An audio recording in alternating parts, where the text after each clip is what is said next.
ಜ್ಞಾನವನ್ನು ಬೆಳಗಿದಂತ ಕ್ರಾಂತಿಯೇ, ಭರವಸೆಯ ತುಂಬುವಂತ ಸ್ಫೂರ್ತಿಯೇ, ಸೈಯದ್ ಕೋಟೇಶ್ವರ ತಂಗಳರ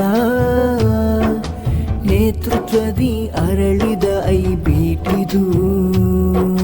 ಜ್ಞಾನವನ್ನು ಬೆಳಗಿದಂತ ಕ್ರಾಂತಿಯೇ, ಭರವಸೆಯ ತುಂಬುವಂತ ಸ್ಫೂರ್ತಿಯೇ, ಸೈಯದ್ ಕೋಟೇಶ್ವರ ತಂಗಳರ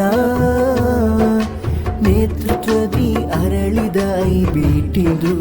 ಐಬಿಟಿ ಗಾರ್ಡನ್ ವಿದ್ಯಾಭವನ ಸಿಗುರಿದ ಜ್ಞಾನ ಕುಸುಮತಾನ, ಶಾಂತಿಯ ತೀರ, ಶಾಂತಿಯ ತೀರ,